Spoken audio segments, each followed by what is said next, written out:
is Valentine's Day once again. Last year, I talked about my favorite episode from each series. This time, I'm going to be talking about my absolutely favorite movies. Those being Scooby-Doo on Zombie Island and Scooby-Doo 2 Monsters Unleashed. So, without further ado, let's get into the first movie. The movie starts off with a shot of a castle during a rainstorm. Inside the castle, we're in the POV of the monster as he finds the gang. Shaggy splits from the others, but then runs into Scooby later. Then, a retro "Where Are You" starts the chase.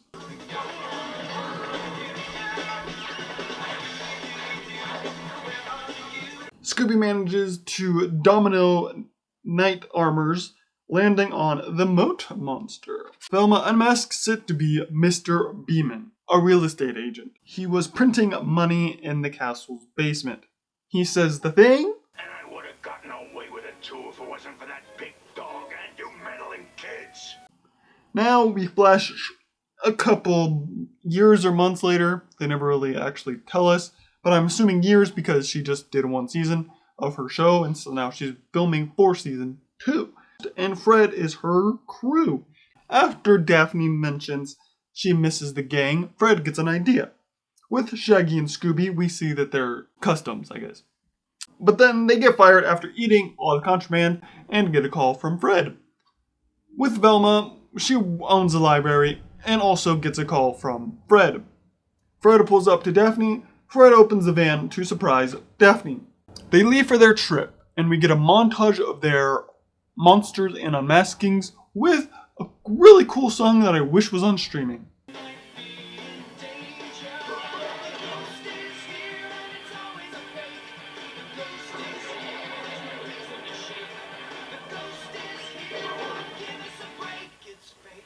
After that, we're now in New Orleans. The gang take a break at a grocery spot. Then Lena butts in and tells us of Moonscar Island and invites them to check it out. They go off. On a ferry, we meet Jacques. We get a quick history lesson on Moonscar Island. Way back there in the 1700s, pirates used this bayou to hide from the law. They know only a fool will cover looking up in here. And Morgan Moonscar was one of those pirates? Cool, man, yeah, sure. He was the most famous one. To no relevance to the story, we also meet Big Mona, a catfish, Snakebite with his pig Mojo. They arrive to the island and the house. Lena introduces the gang to Simone. Lena then tells them about the gardener, Bo. After screaming a second time, everyone rushes into the kitchen to see a carved out "Get Out." As they're recording, "Beware" is written to that same wall. Velma levitates. While reviewing the footage, they see the ghost of Moonscar. Velma goes back to the wall and starts scraping more off to reveal Maelstrom, Moonscar's ship. Scooby chases more cats. Shaggy follows. They run into Mojo, then they run into a hole. They manage to summon a Moonscar somehow. They tell the others what happened, then show them the hole. Velma finds Bo suspicious. The gang stay the night. They're shown their rooms. Shaggy and Scooby then get spooked by a ghost in the mirror and try showing the others. Velma gets behind the mirror, gets bonked in the face with the mirror, and then she realizes her cleaning cloth is missing. Scooby and Shaggy have to eat outside after chasing more cats. They go on a drive to get away from the cats. V and Fred ramble off motives. They're probably after the pirates' treasure. Or covering up a smuggling operation. Or maybe there's oil under the island. The boys eat some more peppers, and as they're cooling up their mouths, they summon more zombies. They run into Bo again. After a scream, the trio go out. They find Bo and split up to find the boys. Fred and Daph find the van and the boys. They try unmasking the zombie, but pull off its head instead. The zombie puts it back on. The wind blows, more zombies rise. After losing the camera, the best chase music ever in the Scooby-Doo history plays. You hear the screeching of an owl, you hear the wind begin to howl. You know there's zombies on the prowl, and it's terror time again. After that, the boys roll into a hole finding dolls of the trio, and they start controlling the trio. They get scared off by bats, then by zombies. At the house, they find stairs to a cave. They find Looks to me like a place for voodoo rituals. Velma, then calls out Lena for the dragging of Simone's story. Simone and then Lena then pick up their dolls and throw them to a wall. Simone and Lena then morph into cat creatures. The boys make it to the ferry just for Jacques to morph as well. Simone then gives us a history lesson on Moonscar's attack. They have to keep luring people to the island to suck their souls to stay immortal. The gang put the pieces together. Just like you lured us. And those zombies are just the poor souls you drained. They were just trying to warn us so we wouldn't suffer the same fate they did. And then the zombies help the boys get away from Jacques. The gang are about to get drained, but the boys slide in, knocking over Lena and sending the dolls flying. The girls morph more, and the boys run, knocking dolls around. Velma gets herself free and finds a piece of Lena's blouse. The boys are caught and drained. Then Lena and Simone are thrown into the wall, and then into the cat statue, and then into some zombies. The time passes, and cats die, and the zombies finally get to rest in peace. A ghost thanks them. Bo reveals he was a cop this whole time, and Daphne invites him to be a guest on TV. They get on the ferry and almost leave Scooby behind. Then the movie ends. My thoughts on this movie. The reason I love this movie so much is because it's supernatural through and through. Like, the culprits were also supernatural. Like, the zombies were actual zombies, and then the culprits were actual cat creatures. So that's why I like this movie. Unlike other movies where the mayor of a town pretends to be a witch ghost for like a majority of the movie, and then the final like 20 minutes of the movie is the actual, maybe not even 20 minutes, is the actual witch ghost. And then 3 teens pretend to be aliens throughout the whole movie, and in the final like 10 minutes maybe, we get to see a real alien, and that was just the hippie, and they weren't the threat. And then the video game maker, so he could just create a thing, so it wasn't even supernatural. It was just real for like first 10 minutes of the movie, and then the rest of it was just in a video game that you could literally just create. Also, I love the music in this movie, but I love Terror Time again way better, mainly because that's the only one I can actually listen to on streaming. I also love that this movie doesn't feel weird compared to the others. Yeah, I don't know. It's hard to explain, but this one just doesn't feel as weird to watch. Mainly because I probably watched this like 1,000 times. And speaking of a couple thousand times, my friend watched it for the first time a couple years back. And it was so hard for me to be like, don't trust this lady, she's a cat creature. And also watching her for that first time, I managed to find the subtle hints at them being cat creatures, because when she comes out of the car and she sees Scooby, she gasps and is like, you have a dog? Because she's a cat creature and she hates dogs. Anyway, I guess at the end of this movie, I can kind of see why Scooby would be scared of cats, because the whole cat creature thing.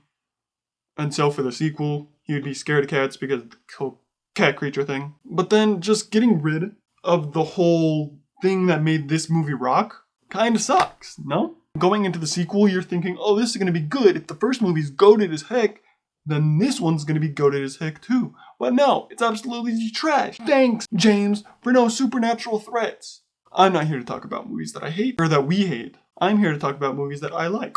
So, without further ado, let's get back into that with Scooby-Doo 2, Monsters Unleashed.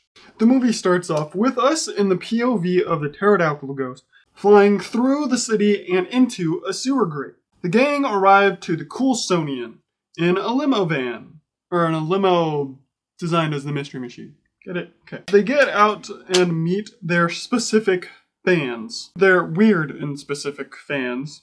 Fred gets interviewed by Heather. Remember, Fred says all of this. Of course, little old Coolsville can solve its problems without us, but we'll always be here to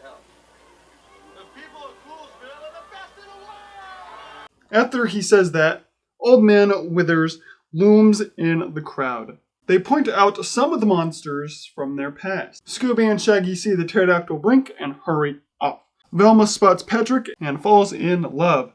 Then suddenly, a thunderstorm starts breaking a window. Daphne spots the pterodactyl and it breaks free. The pterodactyl grabs the Black Knight costume. The gang try trapping it, and the boys go for a little ride. In the window opening, an evil masked figure stands and threatens the gang.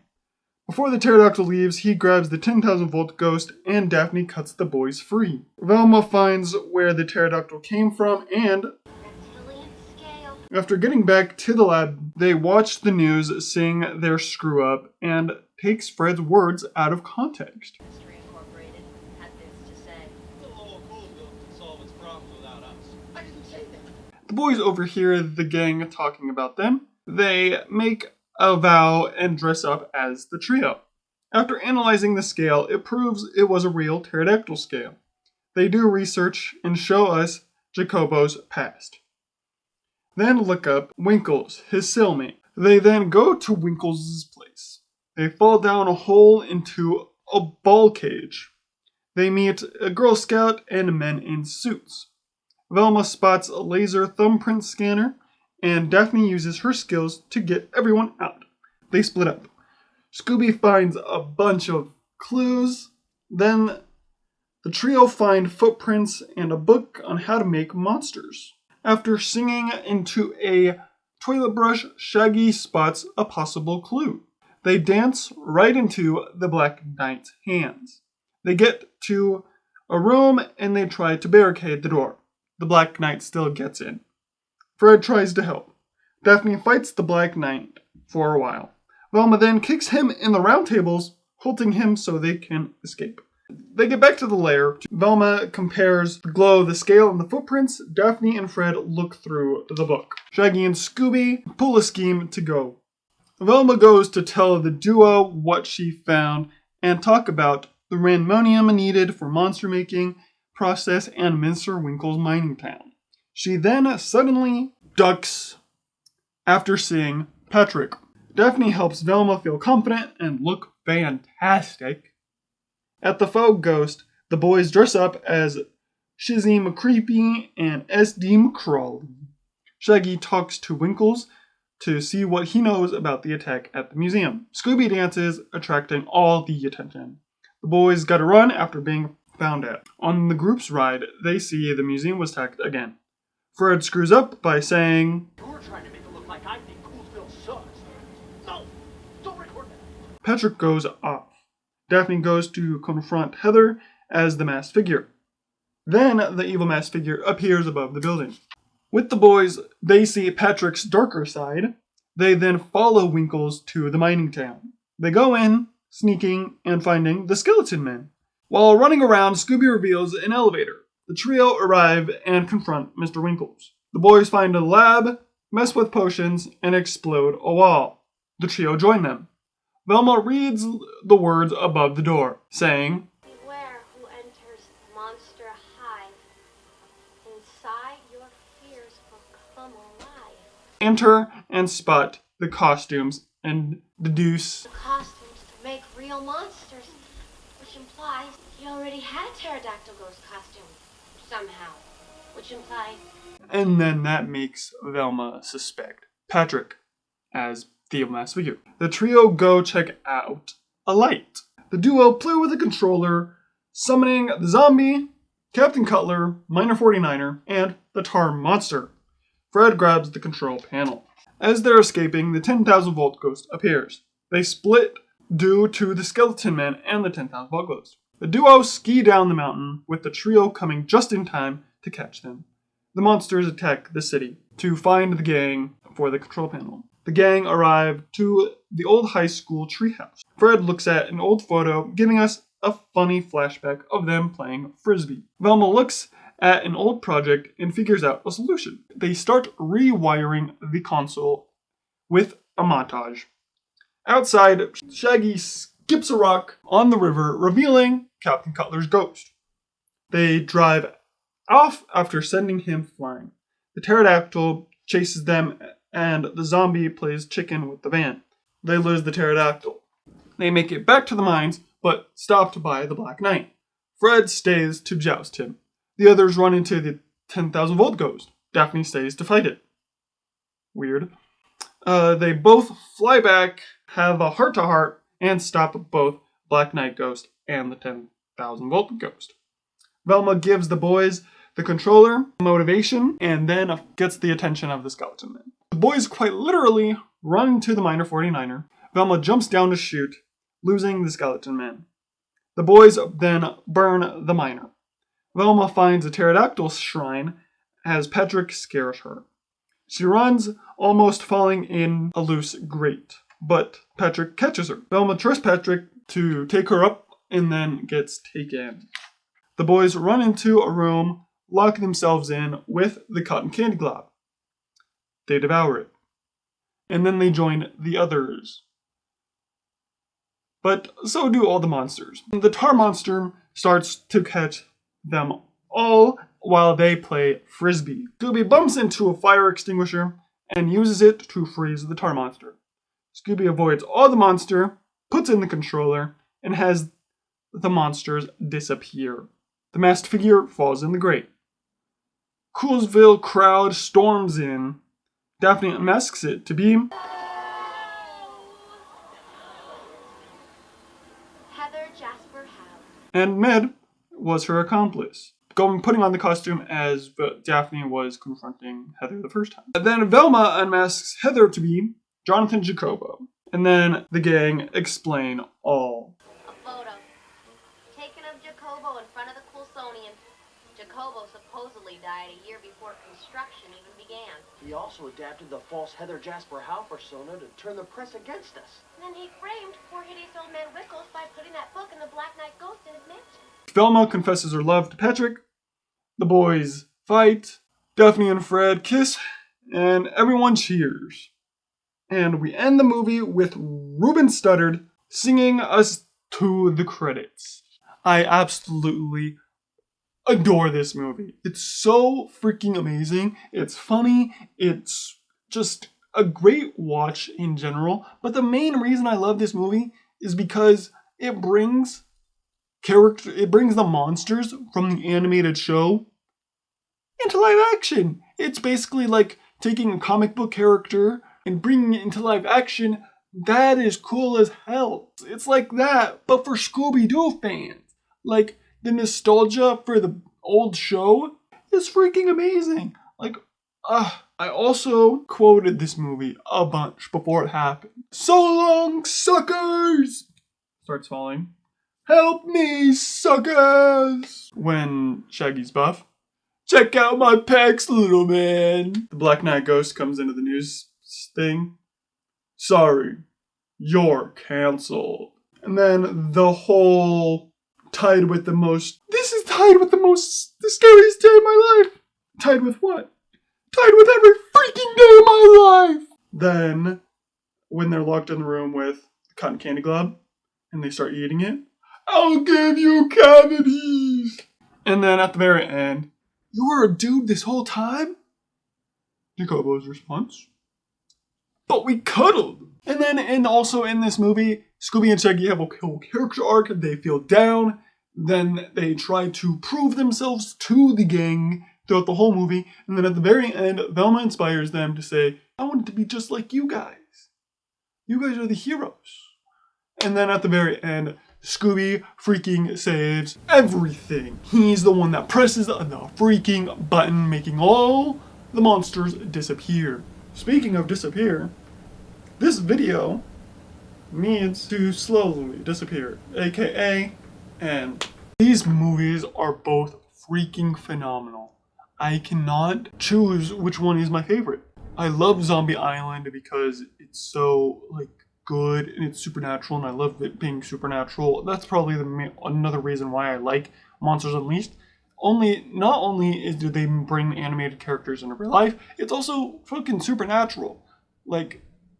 It's not really supernatural, but a guy brings monsters to life. So I can't pick which one is my absolute favorite. But which one is your favorite? Leave a comment down below and I'll read it. The next review video will be episodes and movies that are tied to the original concept and what could have been. Until then, click this playlist of Scooby-Doo reviews, or click here for the most recent video and subscribe so you don't miss out on the next review video or even just the next video I upload in general. Peace.